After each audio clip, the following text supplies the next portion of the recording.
Baik, saudara-saudara sekalian, berikut akan dijelaskan mekanika fluida untuk pokok bahasan fluida diam. Fluida diam atau fluida yang tidak bergerak. Fluida diam adalah bagian fluida yang membahas tentang kondisi zat cair yang diam atau tidak ada pergerakan aliran dari fluida tersebut. Akan dibahas 5 sub pokok bahasan pada bagian ini, yaitu yang pertama adalah tekanan hidrostatika, kemudian yang kedua adalah hukum Pascal, kemudian yang ketiga hukum Stokes, yang keempat tegangan permukaan zat cair, dan yang kelima adalah hukum Archimedes. Sebelum membahas kelima bagian tersebut, kita akan membahas bagian dasar dulu, yaitu tentang tekanan. Apa itu tekanan? Tekanan adalah gaya yang bekerja pada suatu permukaan persatuan luas atau gaya yang tegak lurus pada permukaan dibagi dengan luas permukaannya. Dituliskan P sama dengan F per A, di mana F adalah gaya dalam satuan Newton atau Din. Kemudian A adalah luas permukaan dalam satuan meter kuadrat atau sentimeter kuadrat. Kemudian P adalah tekanan dalam satuan Newton per meter kuadrat atau Din per sentimeter kuadrat. Nah, jadi semakin besar gaya berarti semakin besar tekanannya. Dan semakin kecil luas permukaan, maksudnya ini luas permukaan benda, maka akan semakin besar tekanannya. Contoh kalau misalnya kita lihat desain dari paku, maka bagian ujung paku itu runcing, artinya A-nya ini begitu kecil, maka begitu diberikan gaya, yaitu dengan cara dipukul, maka tekanan paku kepada benda yang akan dipaku atau papan ini akan sangat besar, sehingga dia bisa menancap begitu kuat ke papan. Nah, kita bagian ini, yaitu yang pertama tentang tekanan hidrostatik. Tekanan hidrostatik merupakan tekanan pada fluida tak bergerak yang diakibatkan oleh adanya gravitasi.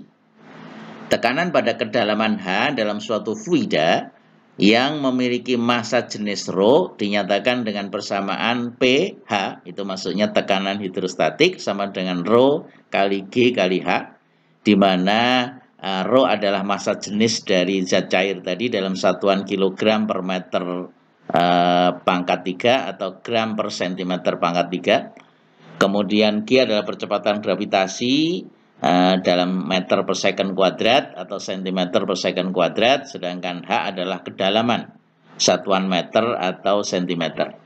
Nah, jadi kalau misalnya kita punya tangki, kemudian tangki ini berisi zat cair setinggi H, maka di dasar tangki ini akan mengalami tekanan hidrostatik, yaitu sebesar ρ air ini kali G gravitasi kali H kedalaman. Nah, itu adalah tekanan hidrostatik. Tapi kalau tekanan total yang dialami oleh benda yang berada di dasar zat cair ini ditambah dengan tekanan udara luar P0, yaitu sebesar 1 atmosfer. Nah, jadi gambar ini memperlihatkan bahwa semakin dalam orang berada di dalam zat cair atau misalnya di dalam laut, maka tekanan yang dialami oleh orang ini semakin besar. Oleh karena itu perlu alat pelindung khusus. Nah, Allah menciptakan makhluk-makhluknya yang berada di laut bagian dalam, maka harus memiliki kekuatan untuk menahan tekanan hidrostatik yang begitu besar karena kedalaman H-nya begitu besar. Nah, oleh karena itu Allah menciptakan makhluk-makhluk ini dengan kondisi khusus sehingga dia bisa bertahan pada kedalaman laut yang begitu dalam. Nah, karena tidak ada sinar yang bisa menembus ke dalam, maka Allah menciptakan bagian yaitu yang bisa memberikan penerangan pada makhluk ini. Nah, ini kita lihat kalau misalnya bejana yang berisi air, kemudian ada beberapa ikan di dalam, ada batu-batu, maka yang dialami tekanan ini adalah zat cair yang berada di atasnya. Jadi kalau misalnya batu ini berarti hanya sama dengan 20 cm. Tapi kalau ikan B ini berarti kedalamannya dihitung dari permukaan air di atas, berarti 5 ditambah 10, 15. Sedangkan A ini, ikan A ini berarti kedalamannya 10 cm. Jadi dihitung dari permukaan zat cair. Itu cara menghitung tekanan hidrostatik. Yang kedua tentang hukum Pascal. Hukum Pascal itu menjelaskan bahwa jika zat cair atau fluida mendapatkan tekanan, maka tekanan pada zat cair atau fluida tersebut akan diteruskan ke segala arah. Jadi kalau misalnya ini ada tabung, kemudian tabung ini berisi air, kemudian diberikan tekanan dari atas, kemudian tabung ini ada lubang-lubang yang bisa mengeluarkan zat cair, maka tekanan untuk semua bagian dinding ini akan sama, sehingga kalau ini terpancar keluar maka kecepatan alir keluarnya sama kalau ukuran lubangnya sama persis. Nah misalnya bejana berbentuk U, kemudian dengan tampang lintang bagian kiri A ini, kemudian bagian kanan sama dengan A2, maksudnya ini kiri A1, kemudian kanan ini A2, maka tekanan pada pipa bagian kiri sama dengan tekanan pipa pada bagian kanan, atau dituliskan P1 sama dengan P2. Definisi dari tekanan yang telah dijelaskan di atas bahwa tekanan adalah gaya per satuan luas. Artinya bahwa gaya F1 ini dibagi dengan luasan pada bagian kiri, itu harus sama dengan tekanan pada bagian kanan dibagi dengan luasan pada bagian kanan. Nah, penerapan dari hukum Pascal ini contoh adalah orang mendesain untuk lifter mobil misalnya. Nah, maka bagian luasan kiri dengan kanan itu dibuat sedemikian sehingga luasan kiri ini jauh lebih kecil dibandingkan dengan luasan kanan. Sehingga kalau luasannya kecil, maka gaya F1-nya juga tidak perlu besar. Nah, sehingga dengan gaya yang kecil saja itu bisa akan mengangkat benda yang cukup berat, karena tekanan pada bagian kiri ini harus sama dengan tekanan bagian kanan. Jadi kalau luasannya lebih besar, maka gayanya juga harus lebih besar, karena F dibagi dengan A itu konstan. Nah, maka F2 itu sama dengan P2 dikalikan A2. Nah, A2 luasan, sedangkan P2 adalah besaran untuk mengangkat mobil ini ke atas. Kemudian yang ketiga adalah tentang hukum Stokes. Hukum Stokes itu menjelaskan bahwa jika benda bergerak di dalam zat cair atau fluida, maka benda tersebut akan mengalami gaya Stokes. Nah, di mana gaya Stokes ini adalah gaya gesek zat cair atau fluida terhadap benda tersebut. Jadi kalau misalnya ini ada zat cair, kemudian kita cemplungkan kelereng ke dalam zat cair tadi, maka kelereng ini itu tidak seperti jatuh bebas di udara, tetapi dia akan mengalami gaya gesek dari zat cair yang ada di sekitarnya. Nah, gaya gesek ini dinamakan gaya Stokes. Nah, besar gaya Stokes itu dirumuskan sama dengan 6 pi eta R kali V. Kemudian eta ini itu adalah koefisien viskositas fluida, jadi artinya semakin kental zat cair ini, maka nilai etanya juga semakin besar. Kemudian R ini adalah jari-jari dari bola yang dimasukkan ke dalam zat cair atau dijatuhkan dalam zat cair. Kemudian V adalah kecepatan relatif bola terhadap fluida dalam satuan meter per second. Nah, sedangkan Fs ini sendiri adalah gaya Stokes yang arahnya melawan arah gerak. Jadi ke atas, jadi ada gaya Stokes ke atas, kemudian ada gaya berat. Nah, oleh karena itu ketika kita mencemplungkan bola ke dalam zat cair, maka kecepatan geraknya tidak seperti pada gerak jatuh bebas. Nah, penerapannya adalah misalnya kita lihat pada olahraga loncat indah. Maka begitu orang loncat kemudian masuk ke dalam air, itu meskipun kedalamannya tidak begitu besar, maka orang yang masuk ke dalam air ini tidak bisa sampai di dasar. Maka dengan gerakan tertentu dia akan bisa naik lagi ke atas. Nah, sehingga tidak seperti jatuh bebas karena ada gaya stroke yang dialami oleh perenang atau loncat indah ini. Yang keempat adalah tegangan permukaan pada zat cair. Tegangan permukaan zat cair adalah kecenderungan permukaan zat cair untuk menegang sehingga permukaannya seperti ditutupi oleh suatu lapisan elastis. Nah, beberapa contoh adanya ketegangan permukaan adalah yang pertama misalnya ada nyamuk, itu dapat hinggap di atas permukaan air. Nyamuk ini tidak tenggelam. Kita lihat ini pada foto binatang kecil, kemudian dia bisa hinggap di atas permukaan air, airnya ini menahan. Kita lihat di kaki-kakinya. Nah, ini akibat adanya tegangan permukaan zat cair tadi. Kemudian kalau kita menempatkan silet atau jarum, itu bisa terapung di atas permukaan air kalau kita meletakkannya pelan-pelan. Kemudian posisinya mendatar, maka akibat tegangan permukaan zat cair itu bisa menahan silet meskipun dia terbuat dari logam. Nah, ini tidak bisa terapung kalau kita meletakkannya tegak lurus dengan bidang zat cairnya karena luas permukaannya menjadi kecil. Nah, kemudian peristiwa kapilaritas, baik untuk meniskus cekung atau meniskus cembung. Seperti pada gambar berikut, contoh meniskus cekung itu adalah air. Misalnya kita punya tabung, kemudian kita masukkan air di dalamnya, maka permukaannya ini adalah cekung. Bagian tepinya itu lebih tinggi daripada bagian tengahnya.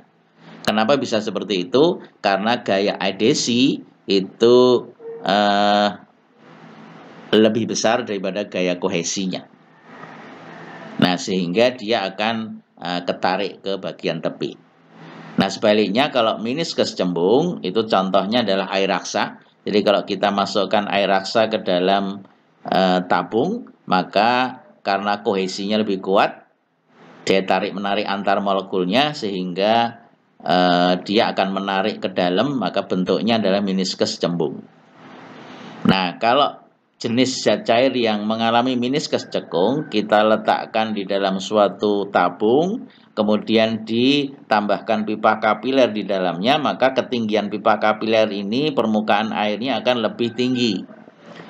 Sebaliknya, itu kalau misalnya meniskus cembung, kemudian kita letakkan pipa kapiler, maka pada bagian pipa kapiler ini permukaan zat cairnya lebih rendah.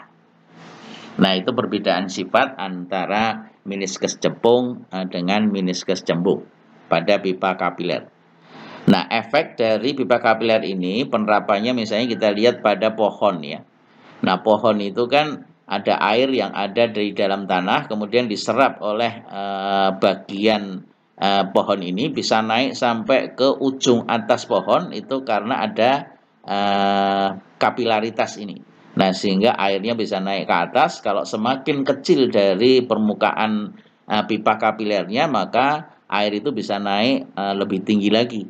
Nah, sehingga kalau ini bagian pipa kapilernya sangat kecil, maka air itu bisa naik ke atas sampai di ujung daun. Nah, sehingga ini bisa mendapatkan suplai air dari tanah, meskipun pohonnya cukup tinggi.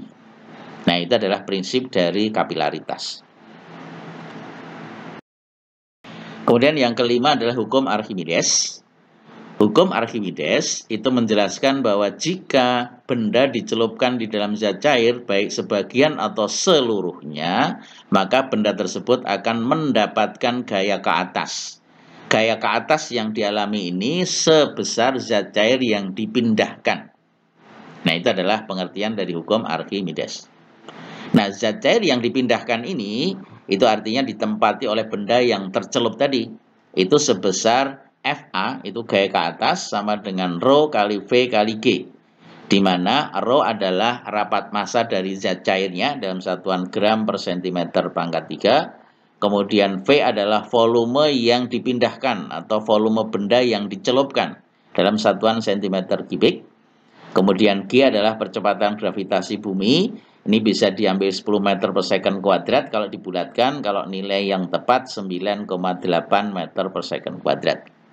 Nah, sedangkan FA tadi adalah gaya ke atas atau gaya Archimedes yang dialami dalam satuan din per sentimeter pangkat 3. Nah, sebagai gambaran misalnya kita punya benda yang terapung, kita masukkan di dalam zat cair, maka kesetimbangan gaya ini ada gaya berat, ada gaya ke atas.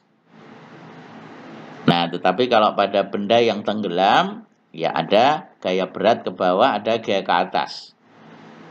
Nah, kalau gaya ke atasnya lebih besar, ya maka dia akan terapung. Kalau gaya ke atasnya lebih kecil, maka dia akan tenggelam ke bawah. Nah, itu prinsip dari hukum Archimedes. Nah, pengertian hukum Archimedes ini juga dapat digambarkan seperti ini. Jadi kalau misalnya kita timbang suatu benda di lingkungan udara dengan berat tertentu, kemudian benda ini kita celupkan ke dalam air. Karena mengalami gaya ke atas oleh zat cair ini atau gaya Archimedes, maka massa atau berat dari benda yang digantung ini akan lebih ringan. Ini sebagai contoh misalnya ketika ditimbang di udara, massanya 0,67 Newton beratnya. Kemudian ketika dicemplungkan ke dalam zat cair itu beratnya tinggal 0,4 Newton karena ada gaya ke atas. Nah, ketika kita cemplungkan ini, maka kalau ini ada keran pas pada batas permukaan, maka air ini akan tumpah.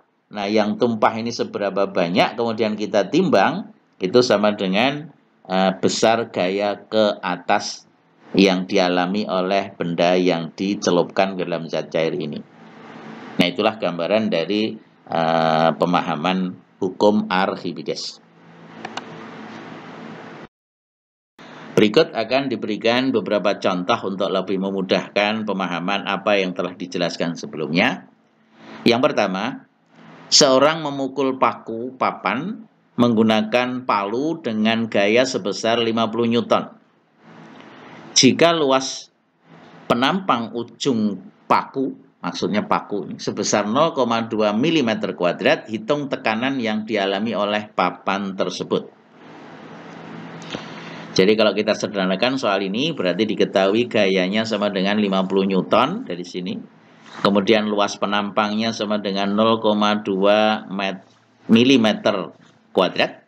Itu kalau kita jadikan meter kuadrat karena ini satuannya Newton jadi diubah ke MKS menjadi 0,2 kali 10 pangkat minus 6 meter kuadrat. Nah, jadi penyelesaiannya adalah untuk menghitung tekanan itu sama dengan gaya persatuan luas. Jadi P sama dengan F per A, F-nya sama dengan 50 Newton, kemudian luasannya sama dengan 0,2 kali 10 pangkat minus 6. Ini minus 6 ya, meter kuadrat. Maka hasilnya adalah 2,5 kali 10 pangkat 8 Newton per meter kuadrat. Kita lihat dari hasilnya ini begitu besar. Jadi ketika paku kita pukul, maka tekanan yang dialami oleh papan itu begitu besar sehingga bisa menancap ke dalam meskipun papannya ini keras. Nah, itu adalah prinsip dari tekanan. Contoh berikutnya, ada seseorang yang tidur di atas dipan, di mana dipan ini telah disusun dengan ribuan paku yang disusun teratur. Kemudian bagian yang runcing menghadap ke atas. Nah, yang menjadi pertanyaan adalah, jelaskan mengapa ia tidak merasa kesakitan. Apa kira-kira? Nah, kalau pakunya satu ya jelas tidak mungkin gitu, karena luas permukaan A-nya ini itu begitu kecil. Tapi kalau pakunya begitu banyak, tersusun ribuan paku, maka luas permukaannya ini itu kita jumlahkan dari semua paku itu menjadi besar. Jadi kalau luas permukaannya besar, maka tekanannya akan menjadi kecil. F-nya ini adalah gaya berat dari orang ini. Itu. Nah, jadi dengan banyak paku yang disusun rapi begitu banyak ribuan, maka itu memperbesar luas permukaan bagian bawah yang menopang orang ini. Nah, sehingga orang ini mendapatkan tekanan P-nya menjadi tidak begitu besar karena A-nya besar. F-nya adalah berat badan, sehingga orang tidak merasakan sakit. Jadi bukan berarti bahwa orangnya sakti, tidak. Sebenarnya kita bisa mencoba sendiri kalau memang luas permukaan pakunya begitu rapat, ya maka itu tidak akan memberikan rasa sakit pada orang yang tidur di atasnya. Contoh soal nomor 3. Seekor ikan berada di dalam kolam dan berada pada kedalaman air 2 meter dari permukaan air. Hitunglah yang pertama tekanan hidrostatik yang dialami oleh ikan tersebut. Kemudian yang kedua B, tekanan mutlak yang dialami oleh ikan tersebut. Tekanan mutlak itu artinya tekanan hidrostatik ditambah dengan tekanan udara luar. Diketahui rapat massa air itu sebesar 1000 kg per meter pangkat 3 dalam satuan SI/MKS. Kemudian percepatan gravitasi bumi G diambil 10 meter per second kuadrat dan tekanan udara luar sebesar 1 atmosfer. 1 atmosfer itu setara dengan 10 pangkat 5 Pascal, atau kalau dalam satuan SI/MKS 10 pangkat 5 Newton per meter kuadrat. Nah, itu adalah tekanan 1 atmosfer atau tekanan udara luar. Jadi kalau kita sederhanakan soal ini diketahui kedalaman atau ketinggian dari air 2 meter, kemudian rapat massa airnya 1000 kg per meter pangkat 3, gravitasinya sama dengan 10 meter per second kuadrat, kita bulatkan. Kemudian tekanan udara luar 1 atmosfer sama dengan 10 pangkat 5 Newton per meter kuadrat. Nah, penyelesaiannya adalah sebagai berikut. Yang pertama, tekanan hidrostatik P itu sama dengan Rho kali G kali H. Rho adalah rho air sebesar 1000 kg per meter pangkat 3, kemudian G gravitasinya 10 meter per second kuadrat, kemudian H kedalamannya sama dengan 2 meter. Jadi kalau kita hitung, ini menjadi 2 kali 10 pangkat 4 Newton per meter kuadrat. Nah, itu adalah tekanan hidrostatik yang dialami oleh ikan yang berada di dalam kolam sedalam 2 meter atau kedalaman airnya 2 meter. Nah, sedangkan untuk tekanan mutlaknya adalah tekanan hidrostatik ditambah dengan tekanan udara luar yang menekan ke bagian air ini, yaitu bahwa P total sama dengan P0 ditambah rho GH atau P hidrostatik. P0-nya sendiri sama dengan 1 atmosfer, itu setara dengan 10 pangkat 5 Newton per meter kuadrat.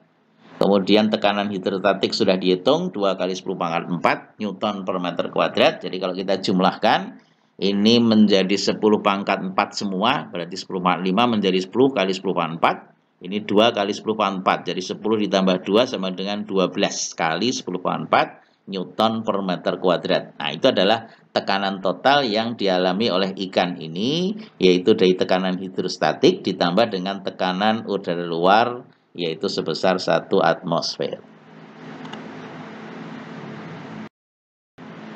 Soal berikutnya, pada gambar berikut ini diperlihatkan lifter tempat pencucian mobil dengan luas penampang piston kecilnya bagian kiri A1 sebesar 10 cm kuadrat, sedangkan luas piston, ini piston maksudnya bagian kanan A2 sebesar 200 cm kuadrat. Jika massa mobil yang diangkat sebesar 2 ton, ini mobilnya, berapakah gaya yang harus diberikan pada piston kecil bagian kiri ini agar mobil ini bisa terangkat ke atas? Soal ini kalau kita sederhanakan berarti A1 luas penampang piston kiri sama dengan 10 cm kuadrat. Kemudian A2 adalah luas piston bagian kanan sama dengan 200 cm kuadrat.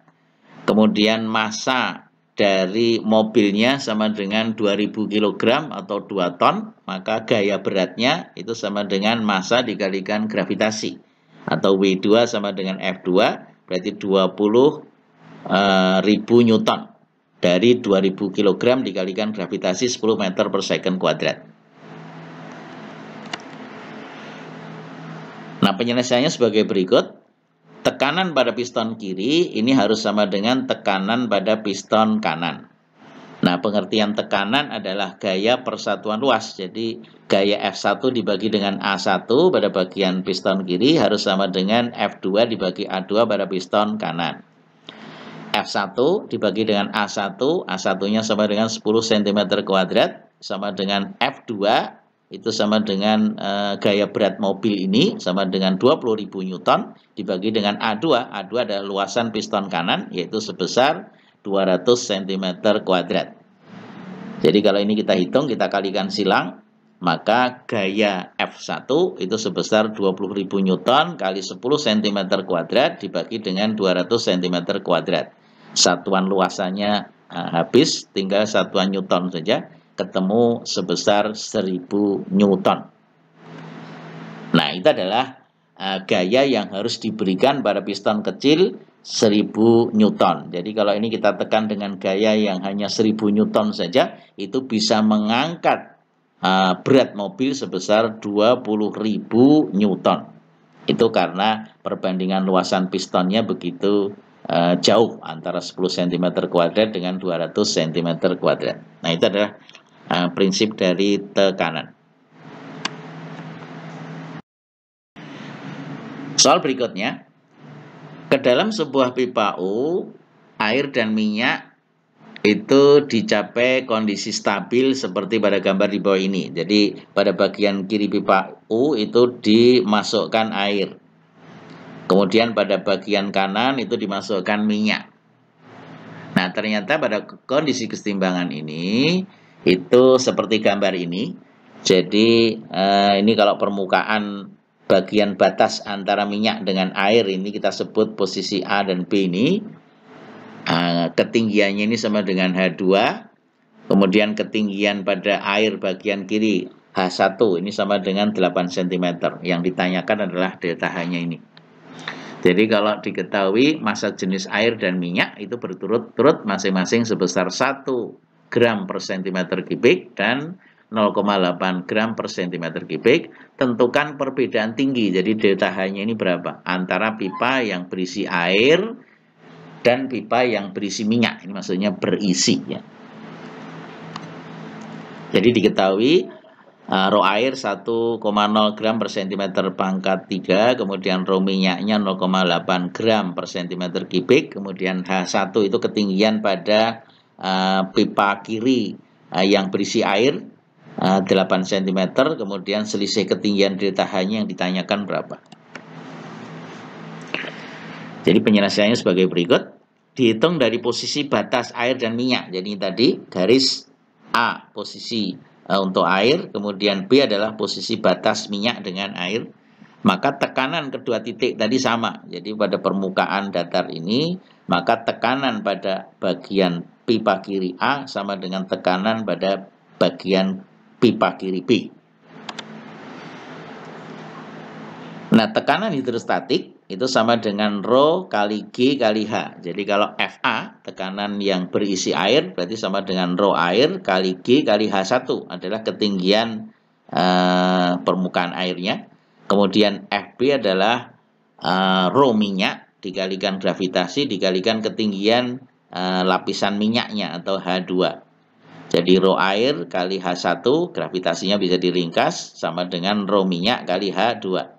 Jadi rho airnya sama dengan 1 gram per cm pangkat 3, kemudian H1-nya sama dengan 8 cm, kemudian rho minyak diketahui 0,8 gram per cm kubik, kemudian dikalikan H2.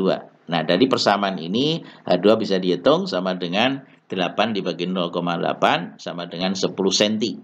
Jadi ketinggian lapisan minyak ini sama dengan 10 cm. Nah, sehingga delta H-nya ya sama dengan H2 ini dikurangi dengan ketinggian air H1. Nah, itu adalah perbedaan ketinggian, yaitu sebesar 10 cm dikurangi 8 cm sama dengan 2 cm.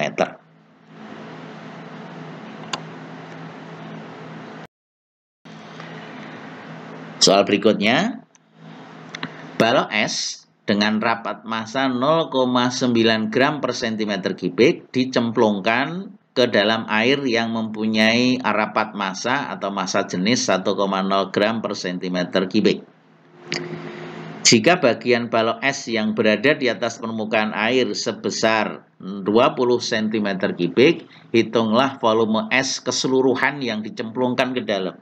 Jadi kalau kita gambarkan ini, bayangkan ini tabung, kemudian ini S, kita cemplungkan ke dalam, kita tahu bahwa rapat massa S itu 0,9 gram per centimeter kubik, berarti lebih kecil daripada massa air, rapat massa air yaitu 1 gram per centimeter kubik, maka S ini akan terapung. Nah, kalau S ini terapung, berarti ada bagian yang berada di bawah permukaan air, disebut saja sebagai V2. Kemudian ada bagian yang berada di atas permukaan air, sebut saja ini sama dengan V1. Nah, ini terjadi kesetimbangan, diem statis, berarti ada gaya berat, kemudian ada gaya ke atas. Nah, gaya ke atas ini sama dengan gaya Archimedes. Nah, untuk menghitung itu, kita akan jelaskan sebagai berikut. Diketahui rho S-nya 0,9 gram per centimeter pangkat 3, kemudian rho airnya 1 gram per centimeter pangkat 3, kemudian volume V1 itu adalah volume yang berada di atas permukaan zat cair ini. Itu sebesar 20 cm pangkat 3. Yang ditanya adalah V total atau V yang berada di atas permukaan air plus V yang berada di bawahnya. Penyelesaiannya, jika benda dicelupkan ke dalam zat cair sesuai dengan hukum Archimedes yang telah dijelaskan di atas, maka benda ini akan mengalami gaya ke atas sebesar zat cair yang dipindahkan. Nah, berat cair yang dipindahkan itu sama dengan volume yang tercelup. Karena ketika kita cemplungkan ke sini kan ada bagian yang tercelup di bawah yang mestinya isi air diisi es. Nah, itu adalah volume yang dipindahkan. Nah, ini kita hitung beratnya sama dengan massa kali gravitasi sama dengan rho air kali V2 kali G. Ya, jadi M massa air ini adalah massa air yang dipindahkan, yang diganti volumenya dengan bagian S yang tercelup di bawah. Volumenya sama dengan V2 kali G gravitasi. Nah, sedangkan gaya ke atasnya itu menurut hukum Archimedes, FA itu sama dengan gaya berat air yang dipindahkan tadi, itu sama dengan rho air kali V2 kali G ini sebagai persamaan 1. Itu sama dengan gaya ke atas sebesar zat cair yang dipindahkan. Nah, kemudian gaya berat dari S sendiri, Vs itu sama dengan massa kali gravitasi. Kemudian massa itu bisa diganti dengan rho kali volume.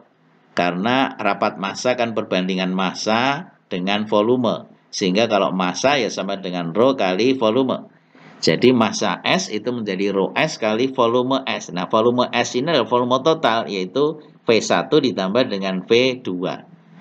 Nah, sehingga persamaan gaya berat S itu menjadi rho S, V-nya adalah V1 ditambah V2, ini yang di atas permukaan air, ditambah dengan yang berada di bawahnya, dikalikan gravitasi, persamaan 2. Nah, karena kondisi ini setimbang, maka gaya ke atas Archimedes ini harus sama dengan gaya beratnya, atau persamaan 1 harus sama dengan persamaan 2.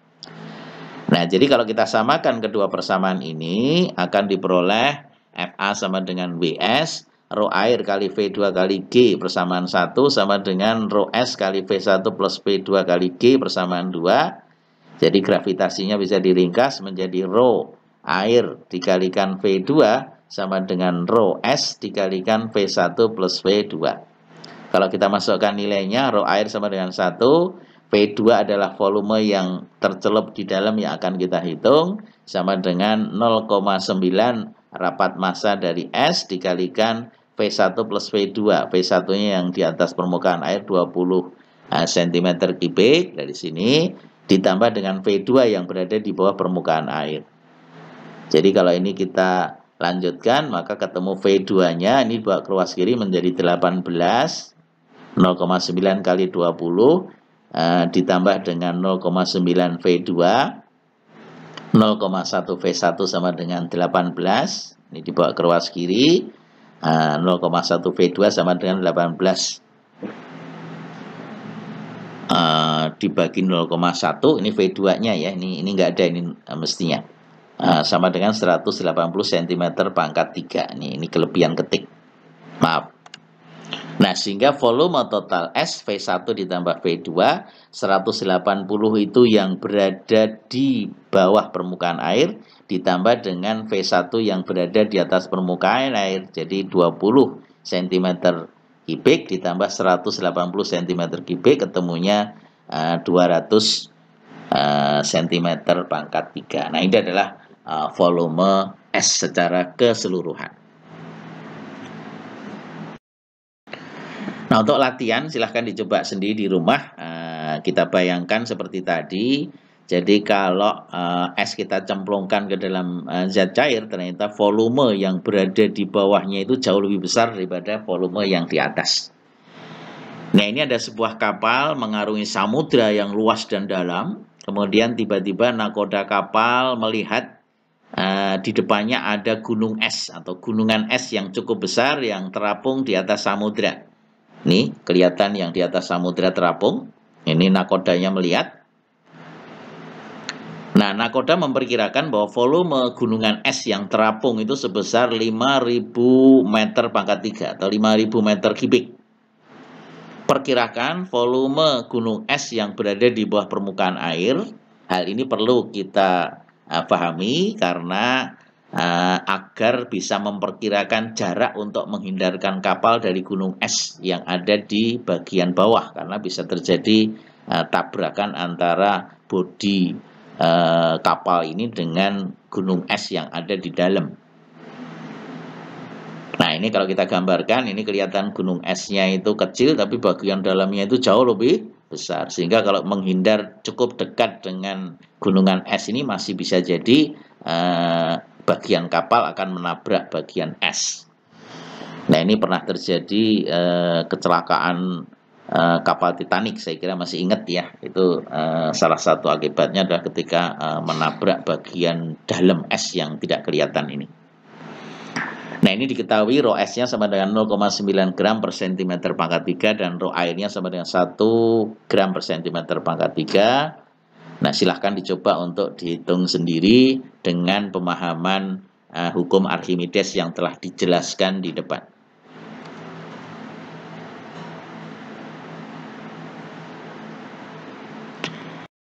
Demikian penjelasan tentang mekanika fluida untuk fluida diam dengan beberapa contoh yang cukup banyak. Mudah-mudahan apa yang telah dijelaskan bisa dipahami lebih mudah. Terima kasih atas perhatiannya.